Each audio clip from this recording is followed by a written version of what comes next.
La Iglesia Universal ha recibido con gran gozo la elección este 8 de mayo de Su Santidad León XIV. Desde la logia de la Basílica de San Pedro, el nuevo Papa, emocionado hasta las lágrimas, pronunció sus primeras palabras e impartió la bendición Urbi et Orbi. La paz esté con todos ustedes, dijo León XIV. Queridísimos hermanos y hermanas, este es el primer saludo de Cristo resucitado, el buen pastor que ha dado la vida por el rebaño de Dios, agregó.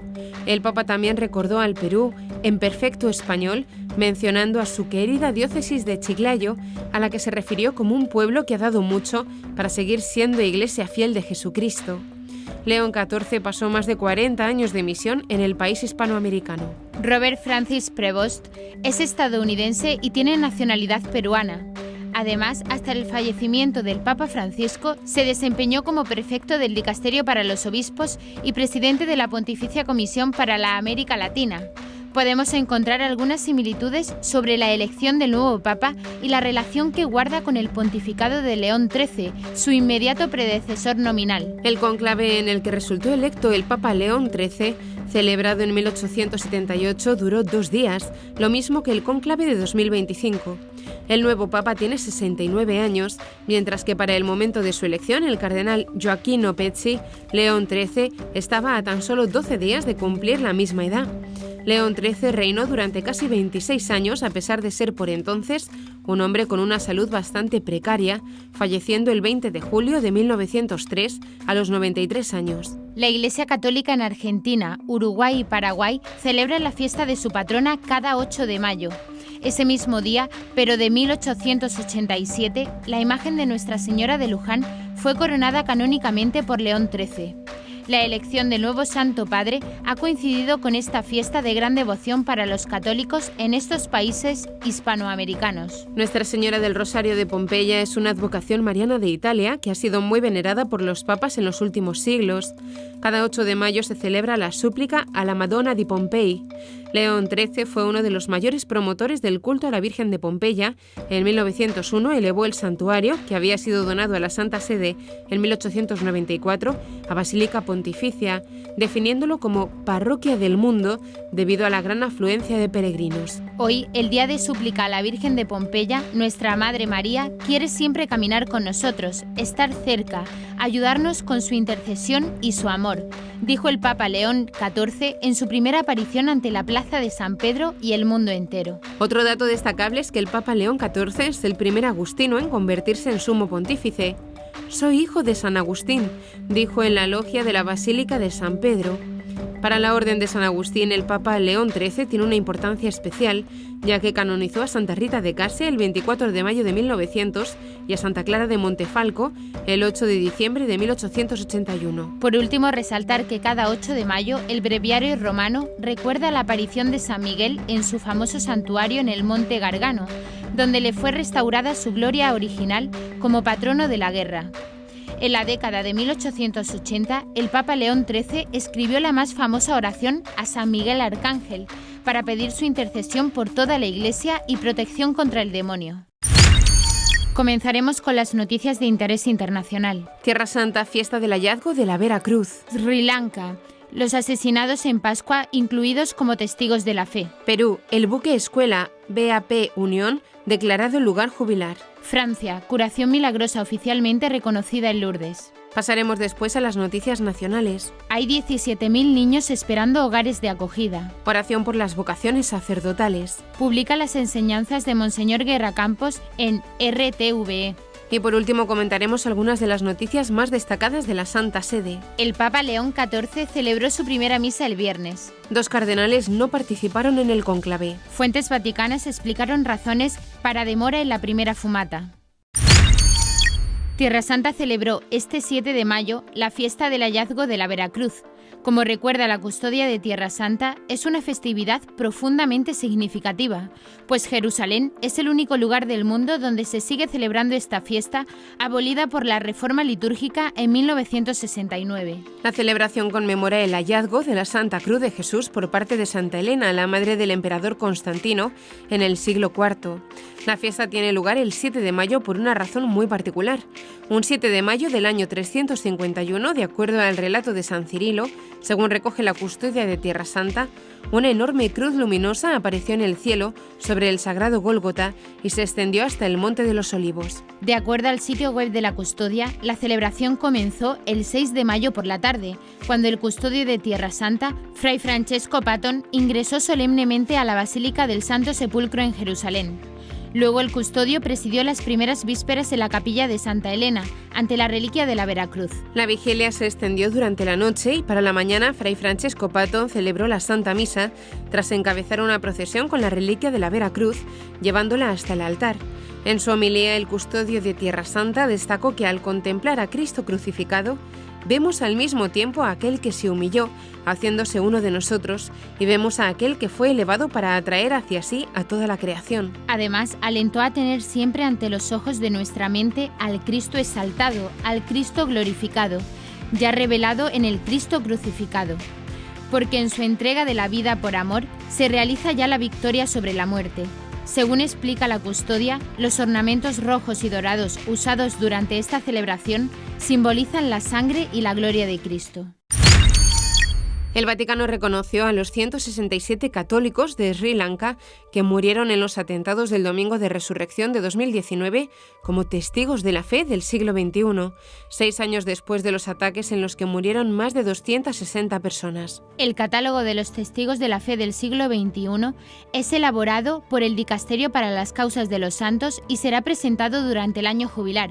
Así lo anunció oficialmente el cardenal Malcolm Rahit, arzobispo de Colombo, durante una vigilia en memoria de las víctimas celebrada en la iglesia de San Antonio, uno de los lugares atacados. El purpurado explicó que la inclusión en el catálogo vaticano tiene como objetivo honrar el sacrificio motivado por el odio a la fe de estos mártires contemporáneos. El reconocimiento se basa en el criterio de odium fidei, es decir, la violencia dirigida específicamente contra la fe cristiana. A la vigilia acudieron cientos de personas, entre ellas representantes religiosos de distintas confesiones, cristianos, budistas, hindúes y musulmanes, en una muestra de unidad y respeto interreligioso.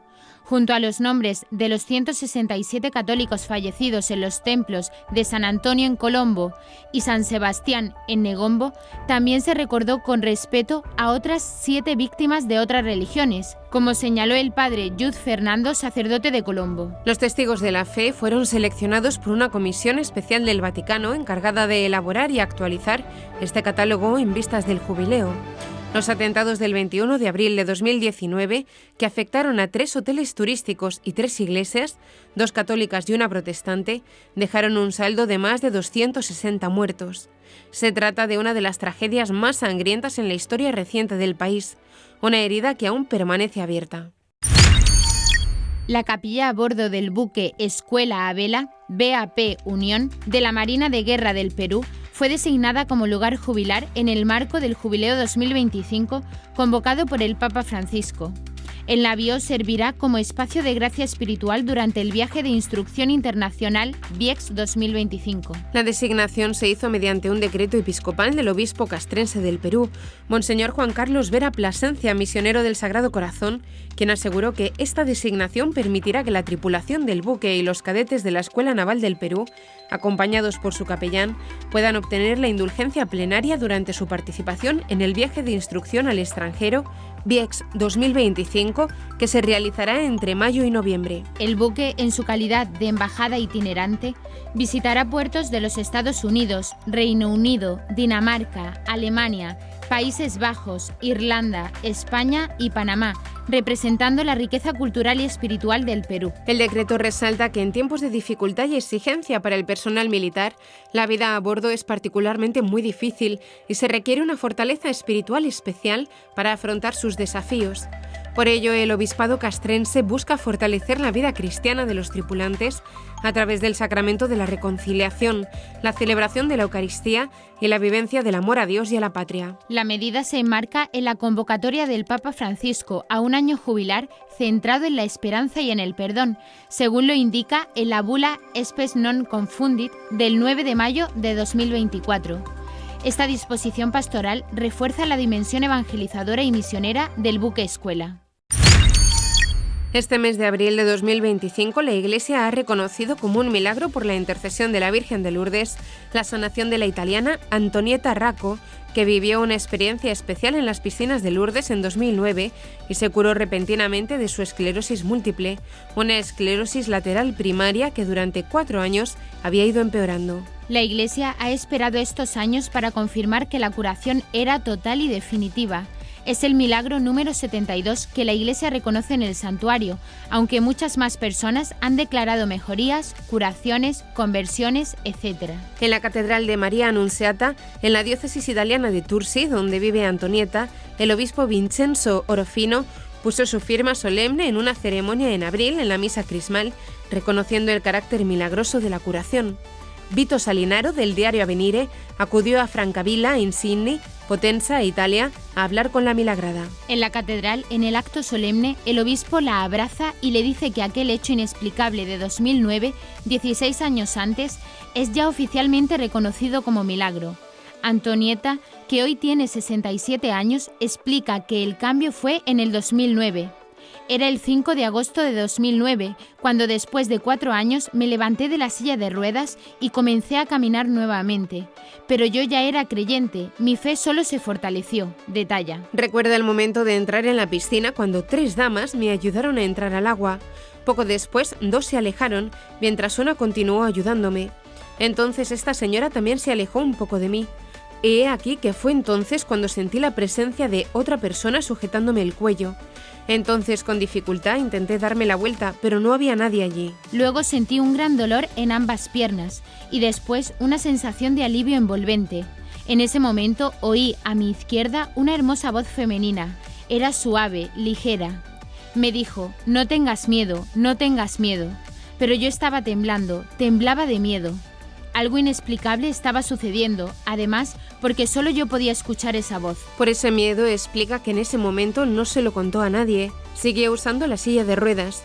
Volvió a casa y unos días después, en la tarde del 5 de agosto, estaba viendo la televisión sentada en el sofá con mi marido a mi lado, cuando esa voz, la voz de Lourdes, regresó. ¡Qué miedo! Llama a tu marido, me dijo. Díselo. ¿Pero qué se supone que debía decirle?, pensé. Estaba nerviosa, pero insistió la voz. Llama a tu marido y díselo. Entonces llamé a mi marido Antonio y encontré la fuerza para intentar levantarme por mis propios medios. Lo hice. Di algunos pasos y luego incluso algunos giros. Mi marido no podía creer lo que veía y le conté todo. Este martes 6 de mayo a las 11 horas tuvo lugar en la explanada del Puente del Rey en Madrid-Río un acto que dio el pistoletazo de salida a la campaña Puertas que abren historias para dar a conocer el acogimiento familiar. Este acto fue convocado por la ASEAF, Asociación Estatal de Acogimiento Familiar.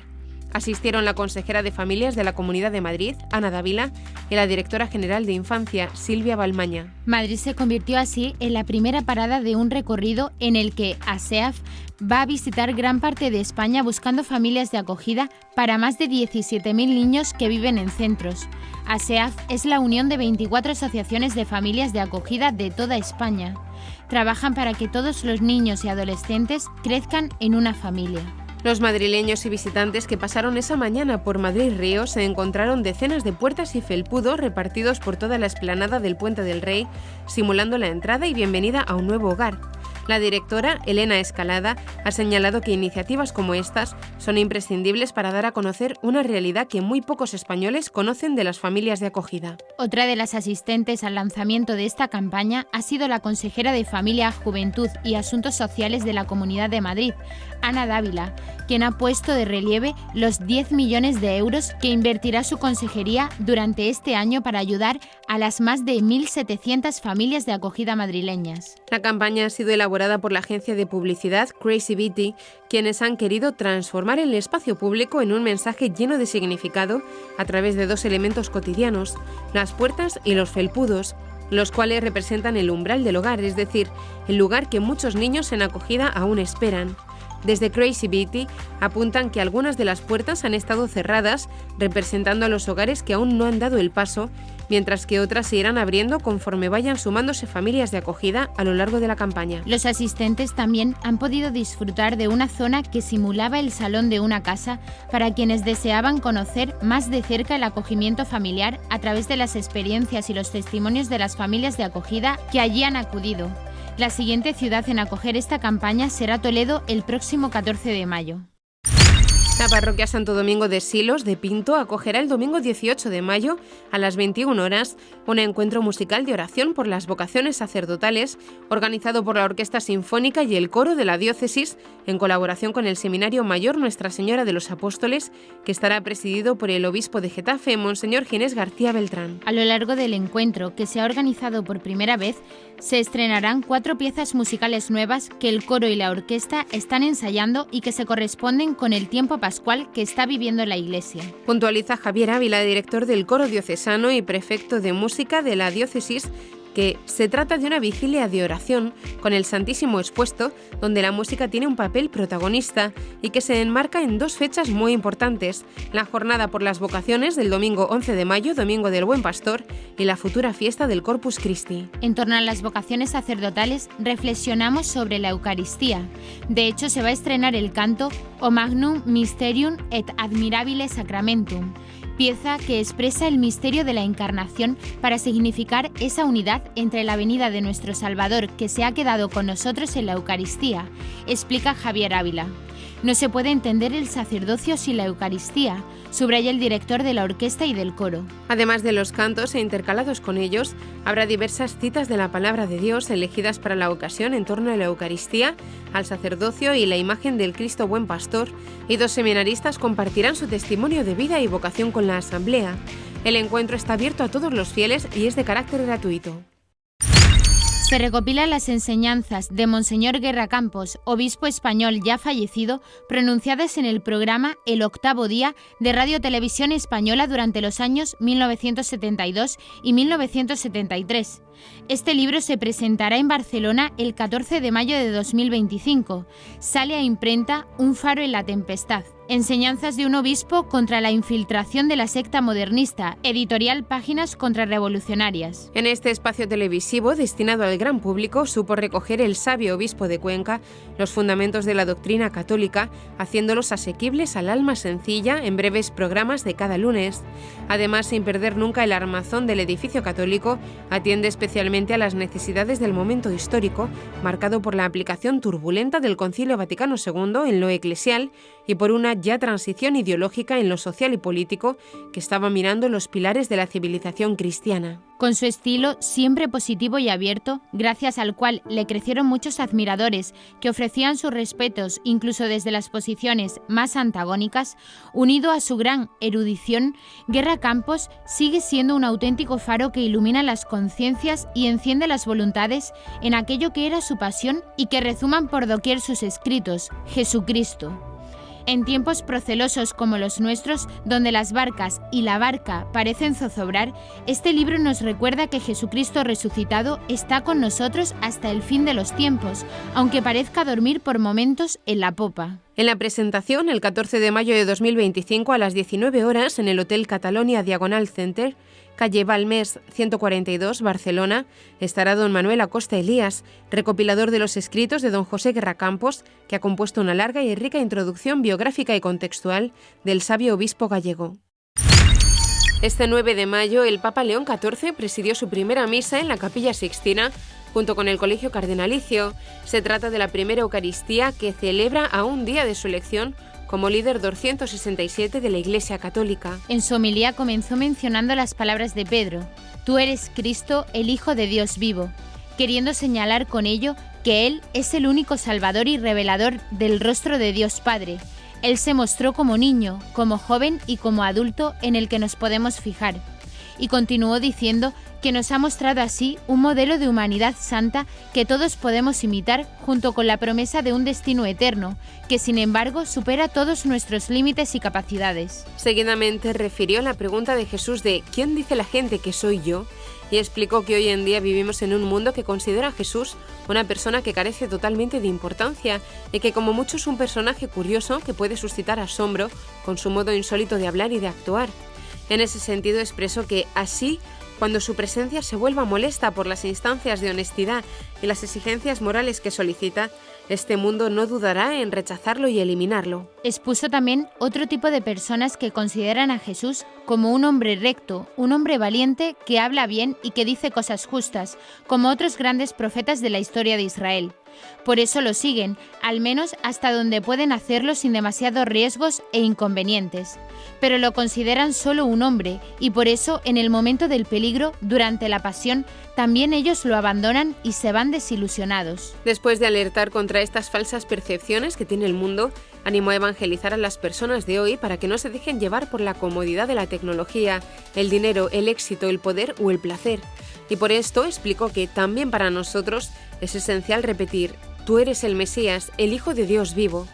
Es fundamental hacerlo antes de nada en nuestra relación personal con Él, en el compromiso con un camino de conversión cotidiano, señaló. Concluyó su homilía diciendo que todo esto lo digo ante todo por mí, como sucesor de Pedro, mientras inicio mi misión de obispo de la Iglesia que está en Roma, llamada a presidir en la caridad la Iglesia Universal, según la célebre expresión de San Ignacio de Antioquía. Carta a los Romanos, Proemio. Él, conducido en cadenas a esta ciudad, lugar de su inminente sacrificio, escribía a los cristianos que allí se encontraban: en ese momento seré verdaderamente discípulo de Cristo, cuando el mundo ya no verá más mi cuerpo. Carta a los Romanos 4:1. Hacía referencia a ser devorado por las fieras del circo, y así ocurrió, pero sus palabras evocan un compromiso irrenunciable para cualquiera que en la Iglesia ejercite un ministerio de autoridad: desaparecer para que permanezca Cristo, hacerse pequeño para que Él sea conocido y glorificado. Juan 3:30, gastándose hasta el final para que a nadie falte la oportunidad de conocerlo y amarlo. De los 135 cardenales electores, los menores de 80 años que estaban convocados a participar en el cónclave para elegir al próximo sucesor de San Pedro, 2 no han asistido al Vaticano por razones médicas. Días atrás, fuentes del Arzobispado de Valencia, España, confirmaron que su arzobispo emérito, el cardenal Antonio Cañizares, no viajaría a Roma por motivos de salud. El cardenal keniano John Njue tampoco participó en el cónclave debido igualmente a problemas de salud, según informó oficialmente la Archidiócesis de Nairobi a través de Asia África. Según las fuentes citadas, el cardenal Njue no se encuentra en condiciones físicas adecuadas para viajar a Roma, ya que padece desde hace tiempo problemas de salud que han limitado significativamente sus apariciones públicas y su participación en eventos eclesiásticos.